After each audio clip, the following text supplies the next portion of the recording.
আসসালামু আলাইকুম সুপ্রিয় দর্শক, পদ্মা টিভি 24 এর পক্ষ থেকে আপনাদের সবাইকে আন্তরিক প্রীতি এবং শুভেচ্ছা জানাচ্ছি। প্রিয় দর্শক, বৈষম্য বিরোধী প্রেস ক্লাব এপিসি বিসিএস জ্বর গল্প অনুষ্ঠানে আমরা আজকে যাকে যুক্ত করছি তিনি হচ্ছেন গণপ্রজাতন্ত্রী বাংলাদেশ সরকারের একজন দায়িত্বশীল 28তম বিসিএস অ্যাডমিন ক্যাডারের একজন অফিসার, কুমিল্লা জেলা পরিষদের প্রধান নির্বাহী হিসেবে যিনি দায়িত্বশীল ব্যক্তিত্ব, একজন সফল ব্যক্তিত্ব জনাব নজরুল ইসলাম আজকের অনুষ্ঠানের আলোচক। প্রিয় দর্শক, অনুষ্ঠানকে কোনো প্রশ্ন যদি আপনার করতে চান তাহলে স্ক্রলে দেখুন নম্বর কল করলে আমরা আজকের যিনি একজন বিশেষ ব্যক্তিত্ব, যিনি তার জায়গা থেকে সফলতার একটি জায়গায় পৌঁছেছেন, অনেকগুলি লাইফের টার্নিং পয়েন্টকে তিনি নিজের জায়গায় অ্যাবজর্ব করে, ধারণ করে, লালন করে অবশেষে বিসিএস অ্যাডমিনে 28তম ক্যাডারে উন্নীত হয়ে এখন বর্তমানে প্রজাতন্ত্রের সেবা করছেন। তার কাছ থেকে আমরা কিছু বিষয় জানবো। দর্শক, আপনারা আমাদের সাথে যুক্ত থাকুন। জি স্যার, আপনি দর্শক শ্রোতাদেরকে জানাতেন দীর্ঘ সময় ধরে আপনি প্রজাতন্ত্রের সেবী, চাকরি হিসাবে 19 বছর পার হয়ে গেছে, কিন্তু ক্যাডারে আবার একটু সুইচিংয়েরও কিছু ঘটনা রয়েছে। লাইফের অনেক টার্নিং পয়েন্ট আছে। আপনার জীবনের পথ চলাটি আপনি আপনার জায়গা থেকে কিভাবে শুরু করলেন? আপনার পিতামাতা আপনার জন্মের পর থেকে, আপনাকে কোলে নেওয়ার পর থেকে, কথা বলানোর পর থেকে, শিক্ষার পর থেকে প্রতিটি জায়গায় আপনাকে নিয়ে স্বপ্ন দেখেছেন। সেই স্বপ্নগুলিকে আপনি আপনার জায়গা থেকে কিভাবে ধারণ করে আজ এই পর্যন্ত এসেছেন, আপনি যদি দর্শকদেরকে জানাতেন। আপনাকে ধন্যবাদ, সুন্দর প্রশ্ন করেছেন। আমার জীবনের পথ পরিক্রমা আসলে একটু বৈচিত্র্যময়। জি, মূলত আমি সামরিক পরিবারের সন্তান। আমার বাবা সামরিক কর্মকর্তা ছিলেন এবং আমার জন্ম ক্যান্টনমেন্টে, সিএমএইচ কুমিল্লাতে। ধারাক্রমিকভাবে আমার লেখাপড়া শুরু ক্যান্টনমেন্টেই, পড়াশোনা করেছে সেখানে, এবং প্রথাগতভাবেই আমার সামরিক বাহিনীতেই যোগ দেওয়ার কথা ছিল। আমার ইমিডিয়েট বড় ভাইটাও আছেন আর্মিতে, কর্নেল। তো যাই হোক, নিয়তির ফেরে আমি চলে এসেছি। পরবর্তীতে ঢাকা বিশ্ববিদ্যালয়ে পড়ে আমি প্রথমে 24তম বিসিএস এর শিক্ষা ক্যাডারে জয়েন করি এবং দীর্ঘদিন শিক্ষকতা করি। তারপরে একাধিক ক্যাডারের পথ পরিক্রমে পরবর্তীতে এসে 28তম ব্যাচে স্থিত হই। সেই হিসেবে প্রজাতন্ত্রের সেবায় আমার 19 বছর সমৃদ্ধ সময় একটা পার হয়েছে, নানা ঘাত প্রতিঘাতে। মূলত ক্যাডার সার্ভিসে আসা আসলে আমার আম্মার, মানে আমার আম্মা এবং আব্বা দুজনের একটা নির্দেশনা ছিল যে you just switch and join to Bangladesh civil service. সেই হিসেবে আসা, বাট আমার আব্বা আম্মা দুজনই জীবিত নেই, মারা গেছেন খুব আর্লি। তো তাদের মানে নির্দেশ পালন, আসলে স্বপ্ন ঠিক বলা যাবে না। তো ফলে যখন আসলাম, এটা আমার জন্য একটু ভিন্ন একটা পরিবেশ, কারণ একেবারে ক্যান্টনমেন্ট থেকে বের হয়ে এসে বাইরের অনেক ঘাত প্রতিঘাত ক্লেদ দেখে তো আজকে দেশের জন্য কাজ করার চেষ্টা করছি। সাফল্য নির্ভর করবে আসলে কার্যক্রমের বাস্তবায়নের কার্যকারিতার উপরে। আমাদের দেশটা ছোট, কিন্তু মানুষ অনেক বেশি, সম্ভাবনা এবং উন্নয়নের গতি পরিধি ও বৈচিত্র্যময়। তো এর মাঝে আসলে আমলাতন্ত্রের একটা বড় ভূমিকা আছে দেশ গঠনে এবং দেশ সুনির্মাণে। তো সাফল্য কিছু তো অবশ্যই আছে, কারণ রাষ্ট্রের বয়স 54 বছর। আবার কিছু হয়তো আমাদের সীমাবদ্ধ ঘাটতিও আছে, নইলে তো জুলাই যে আমাদের বিপ্লব হলো, অভ্যুত্থান হলো ছাত্র জনতার, এটা একটা ঐতিহাসিক পথ পরিক্রমা, একটা অনিবার্য বাস্তবতা। তো এই বিষয়ে কিন্তু প্রেক্ষাপট এবং প্রেক্ষিতের ক্ষেত্রে সম্পৃক্তি এবং অসম্পৃক্ততার জায়গাটিকে একেবারে অস্বীকার করার সুযোগ কম আছে। কারণ বিপ্লব হয়েছিল মানুষকে দীর্ঘদিনের একটা আকাঙ্ক্ষার বহিঃপ্রকাশে। আপনি সুনির্মাণে শব্দটি ব্যবহার করেছেন, কিন্তু আমরা রাষ্ট্র বিনির্মাণের কথা শুনে আসছি।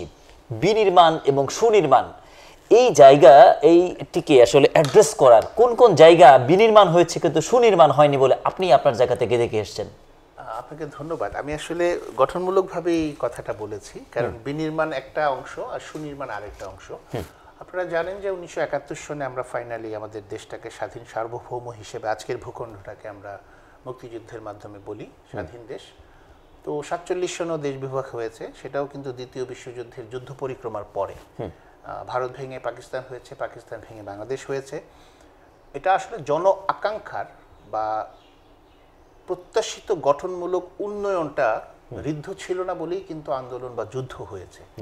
এখন আমরা দেখেছি ঐতিহাসিক প্রেক্ষাপটে আমাদের সমসাময়িক সময়ে বিশ্বে যেসব দেশ স্বাধীনতা অর্জন করেছে, অনেকেই যুদ্ধের মাধ্যমে, অনেকেই বিভিন্ন রাজনৈতিক সমাধানে, তারা অনেক দূর এগিয়ে গেছে। আপনারা জানেন সিঙ্গাপুর বিশ্বের অন্যতম সেরা ধনী দেশ, এশিয়ারই দেশ।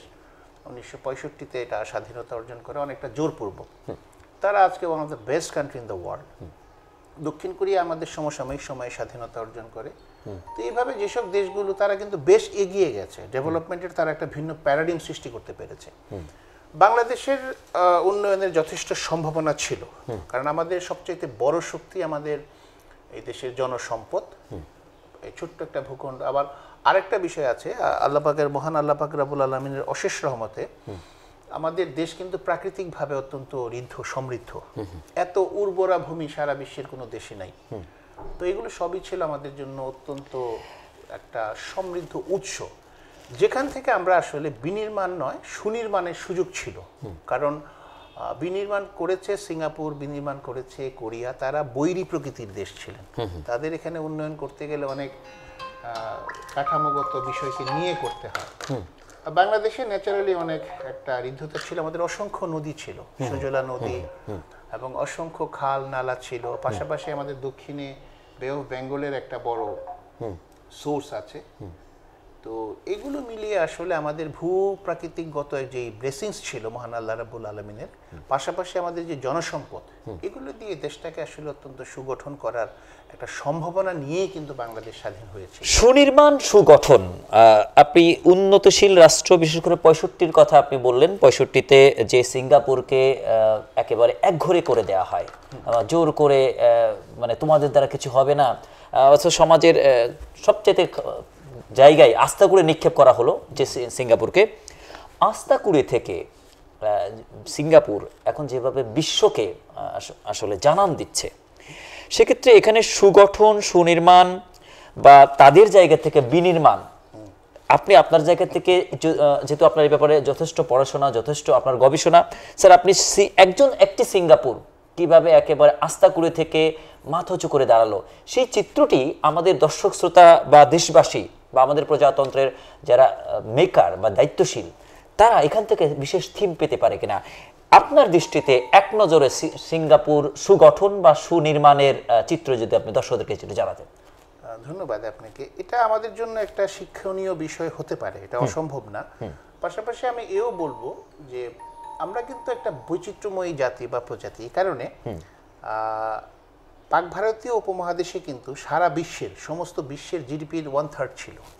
ফলে আমাদের পূর্বপুরুষের কাউর কিন্তু আপনারা এই ইতিহাস পাবেন না যে ডাকাতি করতে বা উপনিবেশ করতে আমাদের পূর্ব প্রজন্ম বা পূর্বপুরুষ অন্য কোনো দেশে গেছে। বাট আমাদের এই পাক ভারতীয় উপমহাদেশে কিন্তু সমগ্র জাতি, সমগ্র শ্বেতাঙ্গ জাতিরাই কিন্তু উপনিবেশ স্থাপনে এসছেন, কলোনির শাসন কায়েম করেছেন শুধুমাত্র লুট করার জন্য সম্পদ। কারণ এই দেশটা, এই ভূখণ্ডটা এত বেশি সমৃদ্ধ ছিল, এখানে আসতে হয়েছে। আপনারা জানেন যে পর্তুগিজরা এসছে, ওলান্দাজরা এসছে,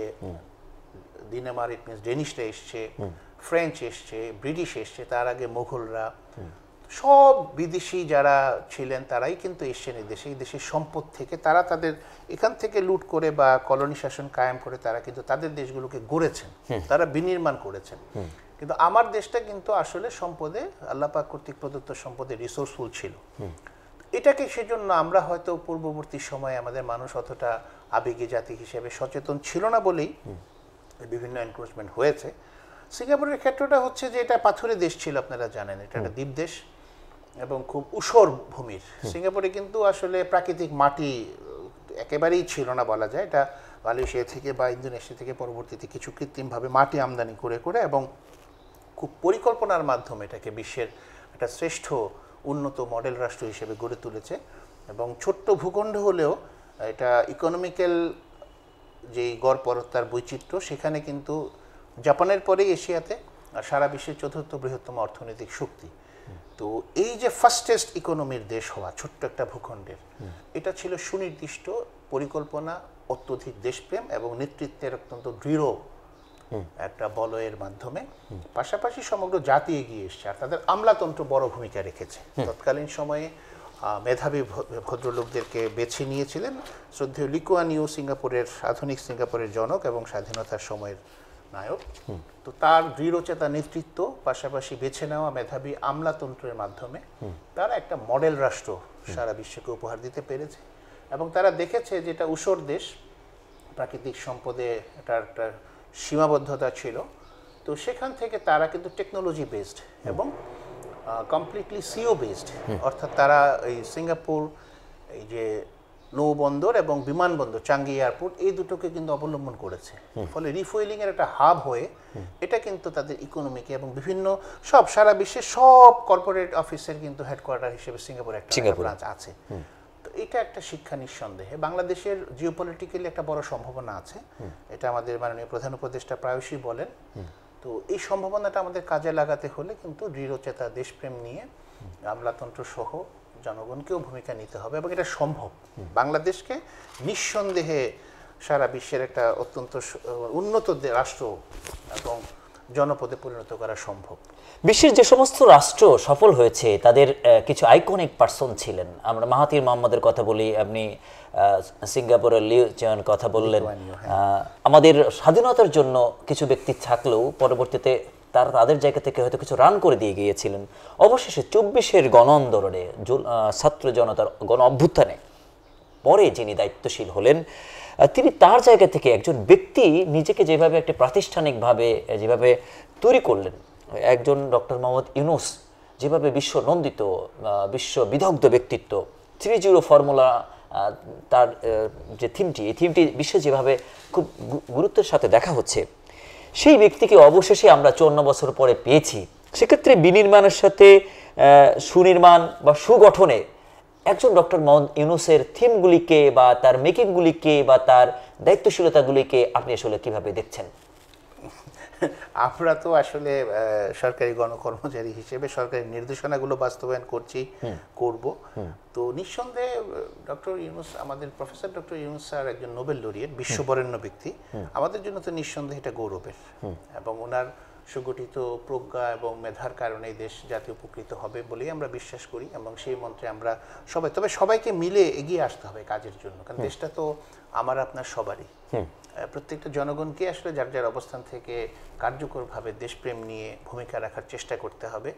আমরা যদি আসলে আমাদের যার যার ভূমিকাটাকে ব্রত নিয়ে রত হই, নিঃসন্দেহে দেশটাকে আমরা বিশ্ব দরবারে একটা সম্মানশীল জাতিতে এবং অত্যন্ত সমৃদ্ধ জনপদে অবশ্যই আমরা প্রতিষ্ঠিত করতে পারবো।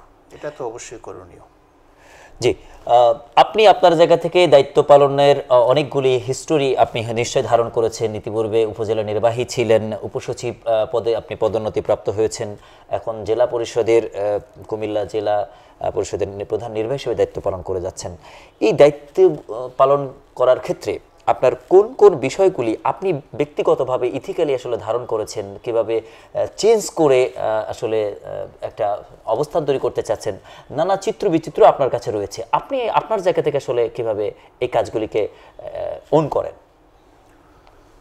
জেলা পরিষদ আসলে একটা পরিষদ, ডিস্ট্রিক্ট কাউন্সিল, এটা স্থানীয় সরকার বিভাগের একটা অধীনস্থ সংস্থা। বাংলাদেশে 61টা জেলা পরিষদ এক ফ্রেমে আছেন, আর পার্বত্য 3টা জেলা পরিষদ ভিন্ন আইনে। নিঃসন্দেহে পরিষদগুলো অনেক আগে থেকে ঐতিহ্যবাহী প্রতিষ্ঠান, যদিও এগুলোতে অতীতে বিভিন্ন হয়তো কিছু বিশৃঙ্খলা ছিল না যে তা না। তো আমি দায়িত্ব নিয়েছি 4 মাস হলো, এবং এইসবের মধ্যে আমি চেষ্টা করছি এগুলো জরাজীর্ণতার ফ্রেম থেকে বের হয়ে এসে প্রতিষ্ঠানটাকে অধিকতর স্বচ্ছ, কার্যকর এবং জনবান্ধব করার জন্য। ইতিমধ্যে আমরা কিছু পদক্ষেপ নেওয়ার ফলে কিছু টুকটাক অর্জন হয়েছে। আমরা ইতিমধ্যে এই বিপুল একটা সম্পদ আছে জেলা পরিষদের সমগ্র জেলাব্যাপী, যেগুলো বিভিন্ন সময় হয়তো আমাদের অব্যবস্থাপনার কারণে ব্যাহত ছিল। আমরা প্রায় 127 শতক জায়গা উদ্ধার করতে পেরেছি, অত্যন্ত মূল্যবান সম্পদ এই 3-4 মাসে। আমরা গত 2 মাসেও আমরা প্রায় 89 লক্ষ টাকা রাজস্ব আদায় করেছি, যেটা একটা মোটামুটি সমৃদ্ধ অর্জন বলা যায়। পাশাপাশি আমরা আমাদের যে বেহাত জায়গাগুলো আছে সেগুলো উদ্ধারের জন্য ইতিমধ্যে আমরা 189টি নোটিশ জারি করেছি। এগুলো উদ্ধারের কার্যকর ব্যবস্থা নিচ্ছি, আয় বর্ধকের ব্যবস্থা নিচ্ছি, পাশাপাশি কর্মচারীদেরকে তাদের মোটিভেশনের মাধ্যমে কার্যক্রম সচল করার জন্য, অচলায়তন ভেঙে আরও সক্রিয় করার জন্য করছি। প্রকল্প ব্যবস্থাপনার ক্ষেত্রে যে পূর্ববর্তী যে বদনাম ছিল সেটা ঘোচানোর জন্য আমরা প্রযুক্তি ভিত্তিক আমরা ইজিপিতে টেন্ডার কার্যক্রম নিয়েছি এবং সম্পূর্ণ ইজিপির মাধ্যমে আমরা কাজ করছি। যথাসম্ভব পিআইসি কমিয়ে আনার চেষ্টা করেছি এবং মন্ত্রণালয়ের নিবিড় পরিবীক্ষণ তত্ত্বাবধানে আমরা কার্যক্রম পরিচালনার চেষ্টা করছি। আসলে এখন তো কাজের সময়, কাজ না করলে দেশ গঠনের হ্যাঁ এটা হবে না, সেই ব্রত নিয়ে আমরা চেষ্টা করছি অচলায়তন ভেঙে এবং কিছু টুকটাক ছোটখাটো কিছু প্রবৃদ্ধিময় উন্নতি হয়েছে এবং হবে সময়ে ইনশাআল্লাহ, আমরা আশাবাদী। জেলা পরিষদের জনবলের কিছু জায়গা থেকে আমরা দুটি অসঙ্গতি, একটি অসঙ্গতি খুবই গুরুত্বপূর্ণ হিসেবে আমাদের সামনে দেওয়া হয়েছে, সেটি হচ্ছে কিছু কর্মচারী রয়েছে কেয়ারটেকার লেভেলে, কিছু রয়েছে তারা পার্মানেন্ট, কিছু রয়েছে মাস্টার রোল, কিছু সারা দেশে এই অসঙ্গতিগুলো আমরা দেখতে পাচ্ছি। যদি মাস্টার রোল হয়তো সবাই হবে, পার্মানেন্ট হলে সবাই হবে, কিন্তু একই সাথে দুজন চাকরি করছেন, একজন মাস্টার রোল, একজন বছরের পর বছর যাবৎ তিনি পার্মানেন্ট। এই জায়গায় এই অসঙ্গতি আপনার কাছেও অ্যাড্রেস হয়েছে। আমরা যেটা জানতে পারছি কুমিল্লা জেলা পরিষদে 21 জন মাস্টার রোলের দায়িত্বশীল রয়েছে। তারা চাকরি করেন 31 দিন, তাদেরকে বেতন দেওয়া হয় 30 দিন, ঈদের দিন পর্যন্ত ছুটি নেই। এই যে এই বিষয়গুলি নিয়ে তাদের মধ্যে যে কষ্টগুলি আমরা দেখতে পাই, আমরা যখন গণমাধ্যম কর্মী হিসেবে তাদের সামনে যাই, তারা কিন্তু এই কথাগুলি বলেন, স্যার আমরা কি কোনোদিন স্বীকৃতি পাবো, এত বছর ঘানি টানছি। এই জায়গা নিয়ে আপনি আসলে স্যার এদের জন্য কোনো বার্তা আসলে দিবেন কিনা, সরকার এই বিষয়গুলি নিয়ে বিশেষ কোনো ভাবনা রাখতে পারে কিনা? আসলে আপনার প্রশ্নটি যথার্থ, এখানে একটু ব্যতিক্রম আছে। এখানে মাস্টার রোলে কর্মচারী আছেন এবং অবশ্যই তারা অনেক কষ্টেই ছিল। আমরা এগুলো সমাধানের কিছুটা উদ্যোগ নিয়েছি। আমরা ইতিমধ্যে তাদের যেই দৈনিক ভাতাটা আছে এটা বৃদ্ধির জন্য মন্ত্রণালয়ে চিঠি পাঠিয়েছি, আমরা ইতিমধ্যে যোগাযোগও করছি। আর তাদের নিয়োগের ক্ষেত্রে আসলে তাদেরকে রেগুলারাইজ করাটা এটা একটা হয়তো মানে এখন বিদ্যমান আইনে বা ধারায় যেগুলো আছে সেক্ষেত্রে অনেকগুলো বিষয় এখানে রেইজ হয়। তবুও আমরা মন্ত্রণালয়ের কাছে বিশেষ বিবেচনার জন্য যে তাদেরকে ভূতাপেক্ষ আত্মীকৃত করার কোনো সুযোগ যদি থাকে সেদিকেও দৃষ্টি আকর্ষণ করেছি। কারণ আসলে সবাই তো একটা দেশের নাগরিক হিসেবে সম্মান নিয়ে সুখে বাঁচতে চায়। 30 বছর 35 বছর এঙ্গেজড এই প্রতিষ্ঠানের সাথে, কিন্তু আজও তার স্বীকৃতি মেলেনি। মানে বিবাহ বহির্ভূত সম্পর্ক থাকলে একটা মেয়ে নিজের জায়গায় যেভাবে নিজেকে রক্ষিতার মতো মনে করে, তাদের অবস্থা ঠিক তেমনি। তারা তো মনে করে আমার তো চাকরি নাই, খুবই কষ্টকঠোর চেহারা দেখতে হয়। এটি গণমাধ্যম কর্মী হিসাবে এই কথাটি বলাটা অতীব আমার কাছে আমার হার্টের একটু লেগেছে, বিধে আমি আপনার কাছে বেশি প্রশ্নটি করলাম। যেহেতু আপনার দায়িত্বশীল, আপনার চোখের সামনে এই লোকগুলি কিন্তু ঘুরছে প্রতিনিয়ত, কিন্তু তারা একটা স্বীকৃতির মাত্র প্রত্যাশা করছে। তারা বেতন পাচ্ছে, ভাতা পাচ্ছে, কিন্তু স্বীকৃতিটা পাচ্ছে না। না, এটা অবশ্যই আমিও সমবেতী। আমি নতুন আসার পরে আমাকেও বিষয়গুলো আহত করেছে। আমি দেখেছি যে আসলে তো এত সম্ভাবনাময় প্রতিষ্ঠান হওয়া সত্ত্বেও বিদ্যমান আমাদের যে বিভিন্ন বিষয়গুলো কিছু সীমাবদ্ধতার কারণে তারা কষ্টে আছেন। আমি উদ্যোগ নিয়েছি, বলেছি আগে যে তাদেরকে মন্ত্রণালয়ে লিখেছি যে ভূতাপেক্ষভাবে যাদেরকে সম্ভব আত্মীকৃত করার যদি কোনো সুযোগ মন্ত্রণালয় বিবেচনা করছেন। এটা আমি অবশ্যই আপনার সাথে সহমত, কারণ একজন মানুষ 30-35 বছর একটা প্রতিষ্ঠানে সেবা দিবেন, কাজ করবেন, তার তো একটা অবশ্যই কিছুটা হলেও প্রায়োগিক অধিকারের ক্ষেত্র আবেগের পক্ষ থেকে জন্ম হতে পারে। ভাতা বাড়ানোর জন্য আমরা লিখেছি, আমরা উদ্যোগ নিচ্ছি। মন্ত্রণালয় এগুলো নিয়ে সম্প্রতি আসলে খুব নাড়াচাড়া করছেন, স্থানীয় সরকারের সবগুলো প্রতিষ্ঠানে। পাশাপাশি আমাদের এই বর্তমান সরকার কিন্তু সংস্কারের কার্যক্রমে হাত দিয়েছেন, আপনারা জানেন। বিভিন্ন সংস্কারেও কিন্তু এই বিষয়গুলো চলে এসছে। তো আশা করছি যে ভালো কিছু আমরা হয়তো করতে পারবো ইনশাল্লাহ, আমরা চেষ্টা করছি। আর তাদের এই ব্যথা, দীর্ঘদিনের যে দুঃখ, আশা করছি সরকার আমাদের বিষয়গুলো যেগুলো আমরা অবগত করেছি সেগুলো আমলে নিয়ে সমাধানে উদ্যোগী হবেন এবং ইনশাল্লাহ আমরা আশাবাদী ভালো কিছু আমরা হয়তো করতে পারবো। 64 জেলা পরিষদের মধ্যে কুমিল্লা জেলা পরিষদকে সর্বাগ্রে সর্বোচ্চূড়ায় নিয়ে যাওয়ার জন্য আসলে কোন কারিকুলামগুলি দরকার বা কোন কাঠামোগুলি বিনির্মাণ করা দরকার, জেলা পরিষদকে সম্মানের জায়গায় জনগণের কাছে নিয়ে যাওয়ার জন্য, জনসম্পদের যথেষ্ট ব্যবহারের জন্য আসলে কোন বিষয়গুলো অ্যাড্রেস করে আপনি নিবেদিত রয়েছেন? আপনাকে ধন্যবাদ, এটা ভালো প্রশ্ন। কারণ এই প্রতিষ্ঠানটা আসলে একটা কল্যাণমূলক প্রতিষ্ঠান এবং বাংলাদেশের অন্যতম বৃহত্তম জেলা কুমিল্লা, বিভাগীয় শহরগুলোর পরেই কিন্তু এটা অত্যন্ত, আর তাছাড়া এটা ঐতিহ্যবাহী, অত্যন্ত ঐতিহ্যবাহী জেলা। 17টা বৃহৎ উপজেলা নিয়ে জেলাটি গঠিত। জেলা পরিষদের অধিভুক্ত সম্পদ আছে প্রচুর। আচ্ছা, এখন আমাদের যে 61টা জেলা পরিষদ আছেন আর 3টা পার্বত্য জেলা পরিষদ আছেন, এগুলো প্রেক্ষাপট এক একটার কিন্তু ভিন্নতা আছে।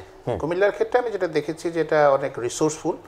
তো আমরা এই রিসোর্সগুলো যেগুলো বেহাত হয়ে আছে গত 53-54 বছরে, সেগুলো আমরা উদ্ধারের জন্য উদ্যোগ নিয়েছি এবং আমি মনে করি যে ইআরপি সফটওয়্যারটা ইনস্টলেশন করা এটা খুব জরুরি। ইট মিনস অটোমেশনে যাওয়া, ডিজিটাল কনসেপ্টে যদি আমরা মুভমেন্ট করতে পারি পরিষদের সমগ্র ইআরপিতে অর্থাৎ এন্টারপ্রাইজ রিসোর্স প্ল্যানিং যে সফটওয়্যারে আমরা যদি সমস্ত সম্পদের হিসাবগুলোকে নিয়ে আসতে পারি একটা চিত্র, সেটা ভবিষ্যতের জন্য একটা আমাদের তথ্য আকর হিসাবে কাজ করবে এবং যারাই দায়িত্বে আসবেন তারা এটাকে পুনরুদ্ধারের বা সংরক্ষণের জন্য ভূমিকা রাখতে পারবেন।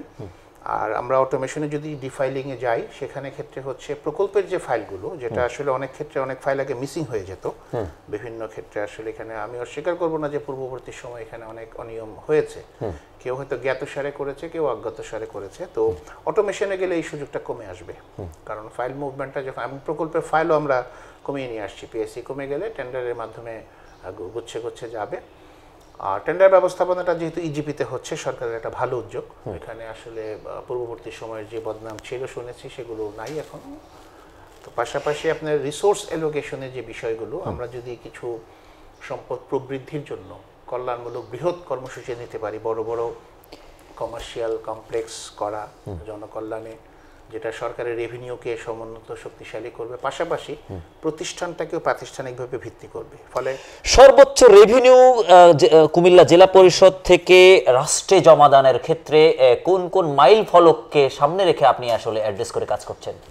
আপনাকে ধন্যবাদ। আমি চেষ্টা করি যেখানেই যাই আমার প্রাতিষ্ঠানিকভাবে একটা অভিলক্ষ্য থাকে এবং আপনি খোঁজখবর নিয়েছেন, দেখেছেন যে আমি সীমিত যেই আমাদের অ্যালোকেশনস আছে এগুলোর মধ্যেই কাজ করার চেষ্টা করি। আমি কিন্তু টিএডিএ বিল গ্রহণ করি না। আমার চেষ্টা হচ্ছে সরকার থেকে যত কম আমরা পারি এবং সরকারের রেভিনিউ যত কম বৃদ্ধি করতে পারি। আমি গাড়িও যত সম্ভব পরিহার করার চেষ্টা করি, একেবারে না হলে প্রকল্প না দেখতে হলে আমি অনেক ক্ষেত্রে ডিসিবিসি যখন মিটিং থাকে, যেহেতু সম্মানিত জেলা প্রশাসক স্যার আমাদের প্রশাসক, আমি হেঁটে যাওয়া আসা করার চেষ্টা করি। ব্যক্তিগত কাজ আমি গাড়ি ব্যবহার একেবারেই করি না। এর কারণটা হচ্ছে রেভিনিউ বৃদ্ধি করা প্রশাসনের এবং আমলাতন্ত্রের একটা বড় কাজ। আমি সেই হিসেবে উদ্যোগ নিয়েছি যে আমাদের বেহাত যেসব জায়গা ছিল, লিজ দেওয়া হয়েছে কিন্তু রেভিনিউ আদায় হচ্ছিল না, তাদেরকে নোটিফাইং করে ইতিমধ্যে আমরা বেশ কিছু সাফল্য অর্জন করেছি এবং আমরা আশা করছি যে প্রক্রিয়াটা ধারাবাহিকভাবে প্রতিষ্ঠিত হলে প্রভূত রেভিনিউ আর্নিং হবে জেলা পরিষদের ব্যানারে। পাশাপাশি আমাদের যে বেহাত জায়গাগুলো আমরা উদ্ধার করতে কিছু সক্ষম হয়েছি, আরও প্রায় অনেক জায়গা আছে 450-500 একরের মতো। এগুলো যদি আমরা আমাদের নিয়ন্ত্রণে নিয়ে আসতে পারি বেহাত সময় থেকে, সরকারের প্রভূত রেভিনিউ আয় হবে, পাশাপাশি জনকল্যাণে জনগণের এই সম্পদটাকেও কাজে লাগানো সম্ভব হবে। সারা বিশ্বে আমাদের শ্রম বাজার রয়েছে, প্রায় 1 কোটি জনগোষ্ঠী সারা বিশ্বে ছড়িয়ে আছে এবং তারা রেমিটেন্স যোদ্ধা হিসেবে আমাদের রাষ্ট্রকে রেমিটেন্স দিচ্ছে, আমরা রেভিনিউ তাদের মাধ্যমে পাচ্ছি।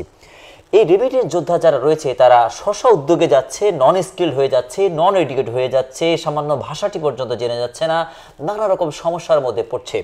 আমাদের এই বৈষম্য বিরোধী আন্দোলনের সরকার আসলে এই জায়গাগুলি অ্যাড্রেস করে কিভাবে কাজ করা দরকার বলে আপনি মনে করছেন? আপনাকে ধন্যবাদ, এটা কার্যকর প্রশ্ন এবং এটা নিয়ে কিন্তু উদ্যোগ নিচ্ছে আমাদের শ্রদ্ধেয় প্রফেসর ডক্টর ইউনুস স্যার। এটা নিয়ে খুব বলেন, উনি কিন্তু প্রায়শই কথাটা বলেন, যেটা আসলে জনমানুষের প্রাণের দাবি, যেটু স্কিল হয়ে যদি আমরা স্কিল ফোর্স যদি ট্রান্সফার করতে পারি এবং ল্যাঙ্গুয়েজ স্কিল সহ, তাদের রেমিটেন্স আর্নিংটা অনেক বেড়ে যাবে। কুমিল্লার ক্ষেত্রে আমরা যেটা দেখেছি যে কুমিল্লা কিন্তু বাংলাদেশের সবচেয়ে বৃহত্তম রেমিটেন্স আর্নিং জেলা। প্রবাসীর সংখ্যা কিন্তু সংখ্যাধিক্যের বিবেচনায় অন্যতম বৃহৎ কুমিল্লা এবং বৃহত্তর কুমিল্লাতে দ্বিতীয় হিসেবেই কিন্তু আছে ব্রাহ্মণবাড়িয়াও। তো এই জেলাগুলোতে আমরা যেটা দেখেছি কুমিল্লাতে উদ্যোগ নেওয়া হচ্ছে, আমরাও কিছু উদ্যোগ নেওয়ার চেষ্টা করছি, যে কিছু এক্সক্লুসিভ টেকনোলজির প্রশিক্ষণ, যে স্কিল বেসড, তাদেরকে স্কিল ট্রান্সফর্ম করে যেন আমরা বিদেশে পাঠাতে পারি। পাশাপাশি ল্যাঙ্গুয়েজ খুব গুরুত্বপূর্ণ, কারণ ল্যাঙ্গুয়েজ স্কিলটা যদি আমি যে দেশে ইটালিতে প্রচুর লোক যায়, সে যদি কিছুটা ইটালি বুঝে যায়, যেমন এখন ইউরোপের অনেকগুলো দেশে যাচ্ছে, আমাদের বাল্টিক স্টেটসগুলোতেও কিন্তু যাচ্ছে অনেক ছেলে মেয়ে, তো কিছুটা ল্যাঙ্গুয়েজ স্কিল গেলে কিন্তু তার প্রফিসিয়েন্সি এবং তার এফিসিয়েন্সি গ্রোথ বাড়ানোর জন্য একটা বড় হাতিয়ার হয়। তো আমরা এই উদ্যোগগুলো আমাদের এন্ডেও চেষ্টা করছি, আর আমাদের সদস্য সরকার এই বিষয়ে অত্যন্ত উদ্যোগী। তো আমরা সবাই সম্মিলিতভাবে ইনশাল্লাহ আশা করছি যে এই বিষয়টা একটা বাংলাদেশের জন্য বিরাট সম্ভাবনাকে আমরা বাস্তবায়ন করতে পারব। আমাদের রাষ্ট্রের যে শিক্ষা কারিকুলামটি রয়েছে, শিক্ষা কারিকুলামে নন স্কিলড সেক্টরটার মাত্রাটা বেশি থাকার কারণে 7, 8, 9, 10 পর্যন্ত আমরা দেখতে পাই যে 80% ছাত্রছাত্রী কিন্তু ঝরে যাচ্ছে, তারা কিছু পড়াশোনা জানছে বা বাংলা ইংরেজি পড়তে পারছে বা বা ছোট্ট একটা সার্টিফিকেট পাচ্ছে, কিন্তু এই শিক্ষা প্রতিষ্ঠান তাকে স্কিল করছে না। অন্তত কম্পিউটার এডুকেশনের ক্ষেত্রেও একটা স্কিল নিয়েও সে কিন্তু সেই বিদ্যাপীঠ থেকে কিন্তু ঘরে ফিরতে পারছে না, বা এই অবস্থায় সে বিদেশেও চলে যাচ্ছে। সেক্ষেত্রে আমাদের একেবারে ক্লাস 1 থেকে শুরু করে স্কিল বেসড এডুকেশনটি রান করার জায়গাটিকে আপনি কিভাবে দেখছেন? যেহেতু আপনি বিসিএস এডুকেশন সেক্টরেও আপনি দীর্ঘ সময় শিক্ষকতা করেছেন, এই জায়গাটিতে আপনার বিশেষ ভূমিকা বা কথা বলার সুযোগ রয়েছে, এটিকে আপনি আসলে কিভাবে অ্যাড্রেস করে রাষ্ট্রের জন্য আসলে দিক নির্ধারণ করবেন বলে মনে করছেন? আপনাকে ধন্যবাদ। এটা আসলে রাষ্ট্রের বৃহৎ পর্যায়ের সিদ্ধান্তের বিষয়, বাট আমরা যেহেতু বিশ্বের 8ম বৃহত্তম জনবহুল দেশ এবং বিশ্বের 3য় বৃহত্তম মুসলিম জন অধ্যুষিত দেশ, আমাদের কিন্তু অনেকগুলো বিষয় বিবেচনায় নিয়েই কার্যক্রম নিতে হবে। আর বাংলাদেশ ল্যান্ডস্কেয়ার্স কান্ট্রি, জনসংখ্যার তুলনায় আসলে ভূখণ্ডের পরিমাণ অনেকটাই কম বলা যাবে না, বাট বাস্তবতা তাই। তো এক্ষেত্রে টিভেট এডুকেশনের আসলে বিকল্প নাই। আমাদের মেইন ফ্রেমিং এডুকেশনে যদি আমরা technical vocational education, it means skill based এডুকেশনকে নিয়ে আসতে পারি, it means transforming the general education into skill based education. আপনারা জানেন যে দ্বিতীয় বিশ্বযুদ্ধে দুটো দেশ কিন্তু একেবারে বিধ্বস্ত হয়ে গেছিল, পরাজিত শক্তি, জার্মান এবং জাপান। তো তারা যোদ্ধা জাতি ছিল এক সময়। তারা কিন্তু তাদের স্ট্যাটাসটাকেই চেঞ্জ করে, এবং আপনারা জানেন যে বিশ্ব প্রযুক্তিতে কিন্তু হার্ডওয়্যার টেকনোলজিতে সবচেয়ে বেস্ট হচ্ছেন জার্মান, আর সফটওয়্যার টেকনোলজিতে one of the best Japan. তো আমাদেরও যথেষ্ট শিক্ষা নেওয়ার প্রয়োজন আছে, কারণ জাপানের কম্পোজিশন অনেকটাই বাংলাদেশের সঙ্গে অনেকটাই মিলে। তারাও ঘনবসতিপূর্ণ দেশ, যদিও তাদের বৈরী প্রকৃতি আছে, বাংলাদেশে বৈরী প্রকৃতির সংখ্যা কম। তো স্কিল বেসড এডুকেশন এবং ট্রেনিংয়ের বিকল্প নাই বাংলাদেশের জন্য। সেই জন্য technical vocational education plus skill based আমাদের ট্রেনিং এডুকেশনকে যদি আমরা এমফেসিস করতে পারি, এটা ইনশাল্লাহ সদস্য সরকার করার উদ্যোগ নিয়েছেও, বাট এটা যদি আমরা দ্রুততম সময় বাস্তবায়ন করতে পারি, নিঃসন্দেহে দেশের অনেকটাই অর্থনৈতিক এবং সামাজিক প্রবৃদ্ধির খোল নলচে পাল্টে যাবে। আমাদের রাষ্ট্রের সর্বোচ্চ সম্মানের একটি সার্ভিস বিসিএস জব। এই জবের জন্য লক্ষ লক্ষ ছাত্রছাত্রীরা প্রতি বছর নিজেকে প্রিপেয়ার করে স্বপ্নজয়ী হিসেবে সেটাকে লক্ষ্য নির্ধারণ করে এগোতে চায় বা স্বপ্নজয়ী হতে চায়। এর জন্য তার আসলে গলদ ঘরম কম যায় না, ঘাম কম ছোটে না। আপনি নিজেও এই ছোটন্ত পথে ছিলেন, এই ফুটন্ত পথে ছিলেন। আপনি যে সময় বিসিএস এসেছিলেন, আপনার সাথে আরও হয়তো 4 লাখ 5 লক্ষ বন্ধু বান্ধবেরা তারাও কিন্তু পরীক্ষা দিয়েছিল। রাষ্ট্র কিন্তু আপনাদের মতো 1%কে গ্রহণ করেছে, বাকি 99%কে কিন্তু রাষ্ট্র গ্রহণ করতে পারেনি। রাষ্ট্রের সেই জায়গাটি নেই। রাষ্ট্রের সর্বোচ্চ শিক্ষিত জনগোষ্ঠীদের মধ্যে 99% কিন্তু রাষ্ট্র শেষ পর্যন্ত আর ধারণ করতে পারল না। সব পরিবার এসে ফিরে গেল। সবচেয়ে স্বপ্ন দেখা ছেলেটি, সবচেয়ে স্বপ্ন দেখা মেয়েটি নিজের পরিবারের দায়িত্বশীল হবে, সে একটা ভালো জব পাবে বা নিজেকে যোগ্য করে পরিবারে এসে ফেরত যাবে, এটি তার পিতামাতার স্বপ্ন ছিল। কিন্তু কাঠামোগত জায়গায় সেই সুযোগটি না থাকার কারণে এই 99%কে কিন্তু ঝরে ফেলা হচ্ছে। যে রাষ্ট্র তার 99% শিক্ষিত জনগোষ্ঠীকে দায়িত্বশীল করতে পারে না, তাদেরকে ঘরে ফেরত পাঠায় শিক্ষার স্বপ্ন দেখিয়ে, সফলতার স্বপ্ন দেখিয়ে, সেই রাষ্ট্রের কল্যাণের জায়গাটি অতীব আসলে একটা নুজ কিনা, ভঙ্গুর কিনা, আমাদের মেরুদণ্ডটা আমরা ভেঙে ফেলছি কিনা, এই জায়গা থেকে উত্তরণের জন্য productive education, skill education, abroad set up তৈরি করা, একটি বাড়ি একটি শিল্প করা, একজন বিসিএস ক্যাডার উপযোগী একজন স্টুডেন্ট সে একটা কোম্পানির এমডি হওয়া, চেয়ারম্যান হওয়া এবং বিনিয়োগের মাধ্যম দিয়ে দক্ষ ইন্ডাস্ট্রিয়ালিস্ট হওয়ার সুযোগগুলি আসলে আপনি আপনার জায়গা থেকে কীভাবে দেখছেন? আপনাকে ধন্যবাদ, আপনি অনেক গভীরে গেছেন এবং এটা খুব ভালো।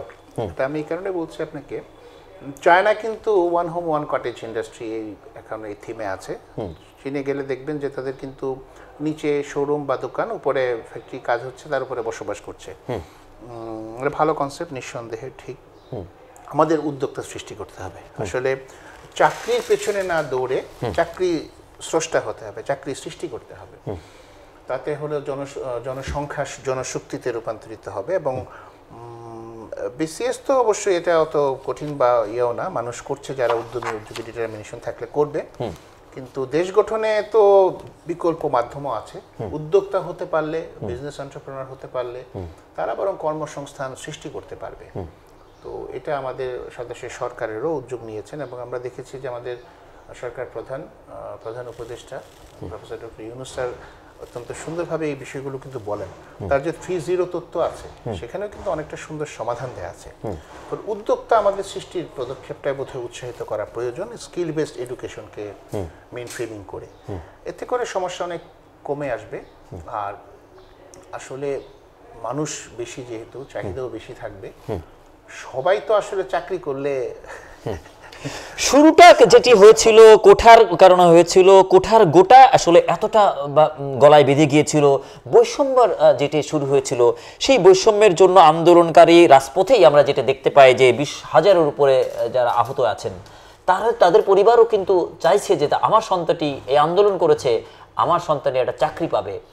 এই আন্দোলনকারী 20,000-এর দিকেও যদি আমরা অ্যাড্রেস করি, তাদেরকেও তো একটা কর্ম দেওয়া দরকার, তাদেরকে তো চাকরি দেওয়ার হয়তো সেই সুযোগটি নেই, কিন্তু কর্মের জন্য তাদেরকে যদি একটা, অনেকে আছে যে নিজের পরিবার থেকে বিদেশে যেতে গেলে, অ্যাব্রড করতে গেলে পরিবার ভয় পায় যে না আমি আমার ছেলেকে টাকা পয়সা দিয়ে পাঠাবো, সে আসলে সফল হতে পারবে কিনা। যদি রাষ্ট্র তাকে দায়িত্ব দেয়, রাষ্ট্র যদি তাকে একটা পাসপোর্ট দেয়, একটা ভিসা দেয়, এবং একটা ব্যাংক যদি তার ভিতরে ফাইন্যান্স করে, তার রেমিটেন্স যোদ্ধা হিসেবে রাষ্ট্র রেমিটেন্স পাঠাবে, সেই রেমিটেন্সে কিন্তু রাষ্ট্র আসলে সমৃদ্ধ হবে। তাহলে একটি হচ্ছে প্রোডাক্টিভ স্টুডেন্ট বা প্রোডাক্টিভ এডুকেশন হচ্ছে, বা আমরা একটি খাতকে রেমিটেন্সের উপযোগী করতে পারছি, আরেকটি খাতকে আমরা আসলে রাষ্ট্রের ক্ষেত্রে আমরা রাষ্ট্র থেকে দিচ্ছি। রাষ্ট্রকে যারা দিচ্ছে তাদের উপযোগিতা, তাদের সংখ্যাটি বাড়ানোর ব্যাপারটিকে আসলে আপনি কিভাবে অ্যাড্রেস করবেন? না, ধন্যবাদ, এটা ভালো প্রশ্ন, এবং এটা কিন্তু এখন হচ্ছে। মাননীয় সরকার কিন্তু দেখলাম যে এগুলো বিষয়ে কিন্তু খুব উদ্যোগী, আমরাও কাজ করছি সরকারের নির্দেশে, এবং কিছু গঠনমূলক পরিবর্তন আপনারা দেখেছেন। আর সরকার মূলত আসলে নাগরিকের জন্য সুবিধার, সিটিজেনের জন্য প্ল্যাটফর্ম করে দিবে। সরকারের অবস্থান থেকে সরকার নাগরিককে সুবিধা সুযোগের প্ল্যাটফর্মটা করে দিবে, নাগরিক তার মতন করে নেবেন। আমরা সম্প্রতি দেখেছি সদস্য সরকার কিন্তু পাসপোর্টের যে পুলিশ ভেরিফিকেশন ছিল এটাকে কিন্তু উইথড্র করে দিয়েছে, এবং রেমিটেন্স আর্নিং এর ক্ষেত্রে কিন্তু আমরা ওয়ান স্টপ সার্ভিসিং এর দিকে যাচ্ছি। আপনারা দেখেছেন যে এয়ারপোর্টে কিন্তু এখন বেশ কিছু বিশ্বমানের সুবিধা ওপেন সংযুক্ত হচ্ছে, আরো হবে ইনশাআল্লাহ। আর রেমিটেন্স আর্নারদের জন্য না, শুধু ভবিষ্যতে যারা সম্পৃক্ত হবেন পেশাতে, শিল্পে এবং উদ্যোক্তায়, তাদের জন্য কিন্তু এই দেশ একটা বিশাল সম্ভাবনা তৈরি করছে, এবং এটা আশা করছি যে ইনশাআল্লাহ ভালো কিছু গঠনমূলকভাবেই প্রতিষ্ঠিত হবে। টাইম ম্যাগাজিনের বাস্তবতা হচ্ছে যে 100 প্রভাবশালীর মধ্যে ডক্টর মোহাম্মদ ইউনূস রয়েছেন, কিন্তু হিসেব বলছে যে হাতে গোনা 5-এর মধ্যে ডক্টর মোহাম্মদ ইউনূস রয়েছেন। ডক্টর মোহাম্মদ ইউনূস যে রাষ্ট্রের একজন নাগরিক এবং যে রাষ্ট্রের একজন প্রধান উপদেষ্টা, সেই রাষ্ট্রের একজন শ্রমিককে সারা বিশ্বের প্রত্যেকটি জায়গায় তাদেরকে কিভাবে ওন করা হবে, তাদের কিভাবে অনার করা হবে, যেহেতু অনারের একটি জায়গা সারা বিশ্বে ডক্টর মোহাম্মদ ইউনূসের রয়েছে। এখন আমাদের রেমিটেন্স খাতকে সমৃদ্ধ করার সবচেয়ে উর্বর একটি বাজার কিনা, উর্বর একটি জায়গা কিনা, আপনি কিভাবে দেখছেন? আসলে এত বৃহৎ পরিসরে আমাদের মন্তব্য করার সুযোগ কম, আমি ছোটখাটো একজন আমলা, কিন্তু নিঃসন্দেহে বিশ্ববরেণ্য ব্যক্তিত্ব হিসেবে আমরা আমাদের সরকার প্রধানকে নিয়ে গর্ব অনুভব করি। আর আমাদের যারা রেমিটেন্স যোদ্ধা আছেন তারাও প্রকৃত অর্থে দেশ সেবক, তারাও আমাদের সম্মানের মানুষ। তো সম্মিলিতভাবে বিশ্ব দরবারে বাংলাদেশ এখন অনেকটাই ঘুরে দাঁড়াচ্ছে, এবং আশা করছি যে বিশ্বের কাছে বাংলাদেশ তার স্বতন্ত্র অবস্থান এবং উন্নয়নকে দৃশ্যমান করতে সক্ষম হবে। বাংলাদেশের যে সম্ভাবনাটা সবসময় বিশ্ব দরবার স্বীকৃত করেছে, আমরা সবাই মিলে, দেশের সমগ্র মানুষ মিলেই, এবং আমরা যারা ছোটোখাটো দেশ সেবক আমরা আছি, আমরা সবাই মিলেই গড়ব, এবং এটা সম্ভব, ভালো কিছু আমরা করতে পারবো ইনশাআল্লাহ। যে ছাত্রটি পাবজি খেলতো, যে ছাত্রটি ফ্রি ফায়ারে আসক্ত ছিল, সে তার অধিকারের জন্য নিজের জীবন বাজি রাখলো, রাজপথে নিবেদন করলো। এই আন্দোলনটিকে, এই বৈষম্য আসলে আমাদেরকে কি দিল, এখান থেকে আমরা কি শিক্ষা পেলাম? আপনি আপনার জায়গা থেকে এই যে বৈষম্যের জন্য আমাদের ছাত্ররা, আমাদের সন্তানেরা যেভাবে রাজপথে নিজেদের জানবাজ হলো, এই জানবাজ বা এই চেতনাটি, এই যে আমরা পরিবর্তনের জন্য লড়াই করতে পারি, আমরা এইভাবেই যদি আমরা সবাই নিজেকে চেঞ্জ করার জন্য প্রচেষ্টা করতে পারি, আমরা বিশ্বের অন্যতম একটি শীর্ষ ধনী দেশ হিসেবে বা অন্যতম একটি সফল রাষ্ট্র হিসেবে বিশ্বে পরিগণিত হতে পারবে কিনা অচিরেই। আপনি আপনার জায়গাতে কিভাবে দেখছেন এটিকে? আপনাকে ধন্যবাদ। তারুণ্যের উজ্জীবন নিঃসন্দেহে সমাজের জন্য একটা বড় প্রাণ শক্তি, কারণ সর্বক্ষেত্রে কিন্তু যে কোনো ক্রাইসিসে তারুণ্যই এগিয়ে এসছে। তো ফলে তরুণ ছাত্র সমাজ যে দৃঢ়তা, সাহস দেখিয়েছে সমাজ একটা ঘুরে দাঁড়ানোর জন্য, নিঃসন্দেহে এটা প্রশংসার, এবং আমরা সবাই মিলে এই জনতাকে ঐক্যবদ্ধ করতে পেরেছেন, এটা নিঃসন্দেহে তারুণ্যের একটা বড় শক্তি। তো আসলে ধরেন তারুণ্যই তো গতিতে যুগে যুগে সমাজের প্রগতির জন্য ধারাটাকে সূচনা করেছে। তো এটা অবশ্যই তারুণ্য আমাদের জন্য একটা অহংকারের এবং বিরাট সম্পদ। এই জেন জি যে জেনারেশনের কথা বলা হচ্ছে, তারা এত মেধাবী, তারা এত প্রযুক্তিতে দক্ষ, এবং তারা আসলে সমগ্র কানেক্টিভিটিতে সারা বিশ্বের সঙ্গে, এটা আমাদের জন্য একটা বিরাট সম্ভাবনা। পাশাপাশি তারুণ্য আসলে কখনোই কিন্তু সিদ্ধান্ত নিতে ভুল করে না, এটা আমাদের জন্য একটা সামষ্টিক শিক্ষা। সুতরাং সব মিলিয়ে আমাদের দেশের যে সম্ভাবনা এবং আমাদের যে পদযাত্রা, এটা নিঃসন্দেহে উন্নয়ন এবং উন্নতির পথেই হবে। এবং তারুণ্য অভিজ্ঞতাকে সঙ্গে নিয়েই কিন্তু দেশ পরিবর্তনে যার যার অবস্থান থেকে ভূমিকা রাখবে, এটাই সম্ভব এবং বাস্তবতা। আপনি সেনা পরিবার থেকে বিলং করেছেন, আপনার পরিবার এই জায়গা থেকে অবশেষে আপনি সিভিল সার্ভিসে আসবেন সেটিও প্রত্যাশা ছিল। আপনার পরিবারের যাদের হৃদয়ের অর্ঘ্য মধ্যে আপনি আছেন, বা আপনি যে জেলায় জন্মগ্রহণ করেছেন সেই যে জেলাবাসী একজন সিভিল সার্ভিসের অফিসারকে পেয়েছেন, আপনি যখন আরও সাকসেসের জায়গায় যাবেন, আপনার জেলা, আপনার গ্রাম, আপনার ইউনিয়ন বা আপনার নিজের এলাকা আপনাকে নিয়ে গর্ব করবে। যে ছেলেটিকে নিয়ে নিজের এলাকা আসলে গর্ব করে, লড়াই করে, ভালোবাসে, সেই ছেলেটি যদি দক্ষের জায়গায় অদক্ষ জায়গায় চলে যায়, সেটি কতটা দুঃখজনক ব্যাপার। আমরা দেখতে পেয়েছি যে অনেক দোষী ব্যক্তি আছে যার দূষণের কারণে কিন্তু নেগেটিভ হয়। যে কুমিল্লায় আমরা আছি, কুমিল্লার একজন ব্যক্তির নামে কিন্তু মানে নেগেটিভ এমনভাবে ছড়িয়ে পড়ছিল সাবেক সরকার আমলে যে বিভাগ পর্যন্ত দেওয়া হয় নাই, মানে যেখানে থাকবে সেখানে নাকি সমস্যা, এমন একটা ম্যাটার হয়ে গিয়েছিল। সেক্ষেত্রে একজন ব্যক্তি যদি এগিয়ে যায়, রাষ্ট্র এগিয়ে যায়, একজন ব্যক্তি যদি এগিয়ে যায়, নিজের এলাকায় এগিয়ে যায়, প্রতিটি ব্যক্তি আসলে সম্ভাবনাময়। আপনি যেহেতু আপনার জায়গা থেকে একটা সফলতার দিকে এগিয়ে যাচ্ছেন, আপনি আপনার জায়গা থেকে দায়িত্বশীল, আমাদের এলাকা, আমাদের সেই মাটি মানুষ যারা আমাদেরকে ধারণ করে, আমাদের সম্মানে যারা সম্মানিত হয়, আমাদের উৎকর্ষে যারা আসলে উৎকর্ষিত হয়, তাদের জন্য আসলে কি ধরনের বার্তা রয়েছে বলে আপনি মনে করছেন? ধন্যবাদ, আপনি যথার্থই বলেছেন। আসলে আমাদের যার যার অবস্থান থেকে ভূমিকা পালন করতে হবে। একজন হুজুর যেমন তার অবস্থান থেকে সঠিকভাবে ইমামতির দায়িত্ব পালন করবেন, একজন শিক্ষক, আমি ছোটোখাটো একজন আমলা হিসেবে আমরা আমাদের রাষ্ট্রীয় যে নির্দেশিত এবং নির্ধারিত দায়িত্ব আছে সেটা প্রতিপালনের চেষ্টা আমরা করছি। তো যার যার অবস্থান থেকে যদি আমরা আমাদের দায়িত্ব প্রতিপালন করি সঠিকভাবে, আর আসলে এটা সামষ্টিক উন্নয়ন, একটি সামষ্টিক প্রক্রিয়া। সমাজ বিনির্মাণ বা সুগঠন বা সুনির্মাণ, এগুলো সম্পূর্ণই একক প্রত্যয় না, এটা সামষ্টিক ভূমিকা। তো ব্যক্তি বিশেষে হয়তো স্বৈরতান্ত্রিকতা, ফ্যাসিজমের জন্ম হতে পারে, সেটা আমরা তো চাই না কেউই। স্বাভাবিকভাবে কোনো মানুষই, আর বিশেষত বাংলাদেশের মতন একটা অত্যন্ত সুখী জাতি, যারা খুব ইমোশনাল জাতি, আমরা অল্পতেই তুষ্ট। তো ফলে এই জাতির যার যার অবস্থান থেকে যদি আমরা আমাদের সংগ্রামকে অবলম্বন করে ভূমিকা দায়িত্ব পালনে সচেষ্ট হই, নিঃসন্দেহে আমরা যার যার অবস্থান থেকে দেশকে গঠনে যথাযথ ভূমিকা রাখতে পারবো।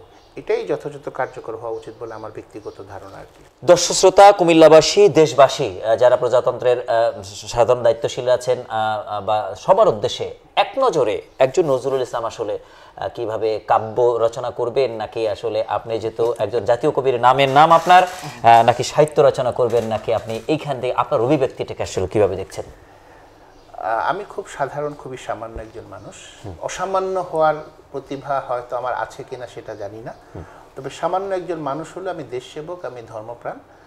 আমরা আশা করি যে এই দেশটা আমাদের সকলের, আমরা সবাই যার যার ইমানকে ঠিক রেখে, আন্তরিকতার ঐকান্তিকতাকে পুঁজি করে এবং দেশপ্রেমকে নিয়ে যদি আমরা সম্মিলিত হই, পারস্পরিক হিংসা, ঈর্ষা এবং যে আমাদের বিদ্বেষ আছে, এগুলো যদি ঘুরে দাঁড়াতে পারি, সম্মিলিতভাবে আমরা কাঁধে কাঁধ মিলিয়ে যদি কাজ করি, বাংলাদেশ অবশ্যই বিশ্বের শ্রেষ্ঠতম উন্নত দেশে পরিণত হবে। আমরা করতে পারবো ইনশাল্লাহ, এটা আমার আশাবাদ নয়, এটা আমার অঙ্গীকার, এবং এটা আমরা করতে পারবো।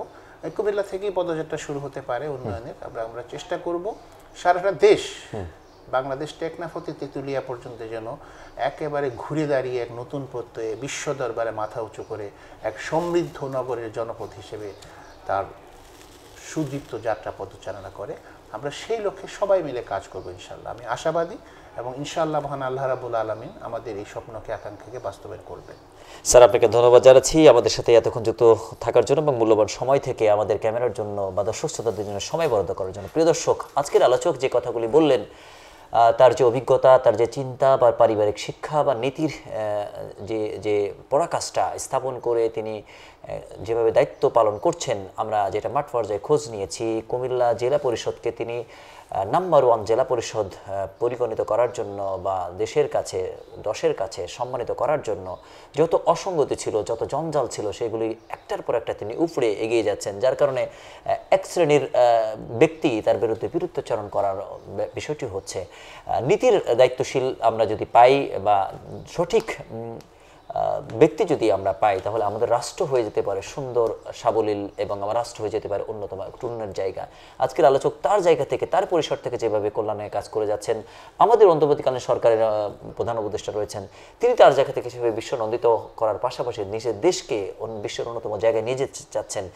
এই মানুষগুলি, এই সফল মানুষগুলিকে পরিক্রমা করে, এই সফল মানুষদেরকে আমরা ফ্যান করে, ফলো করে আমরা যেন আমাদের জায়গা থেকে সফল হতে পারি। যারা সফলতার জন্য বিসিএস এর জন্য আসতে চান, যারা সফল হতে চান বটে, তারা যেন এটাকে বিসিএসই প্রধান নয়, বিসিএস এর বাইরে আমার একটা জীবন আছে, বিসিএসই এর প্রধান গোল নয়, এর বাইরে গোল আছে, এই চিন্তা করেও যদি পড়াশোনায় করা যায় বা সফলতার জন্য এগোনো যায়।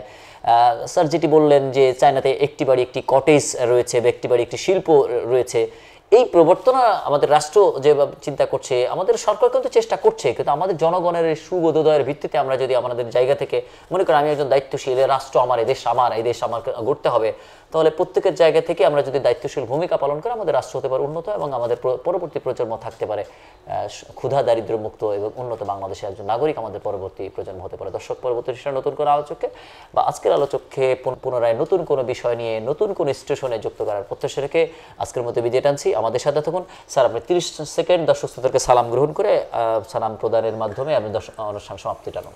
ধন্যবাদ আপনাকে আসলে আমাকে সুযোগ করে দেওয়ার জন্য। আমি অতি ক্ষুদ্র মানুষ, আমাকে এই সম্মান জানানোর জন্য আমি পদ্মা টিভিকে ধন্যবাদ ও কৃতজ্ঞতা জানাই। পাশাপাশি এই দেশটা আমাদের, আমরা সবাই মিলে এই দেশটাকে সুন্দরভাবে গড়ে তুলব।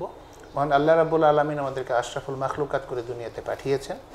আমরা আমাদের স্বীয় দায়িত্ব পালনে আমরা যদি সচেষ্ট হই, আমরা যদি উদ্যমী উদ্যোগী হই, নিঃসন্দেহে আমরা আমাদের যার যার অবস্থান থেকে কামিয়াবি পাবো, সাফল্যমণ্ডিত করে দেশকেও আমরা সমৃদ্ধ করতে পারবো।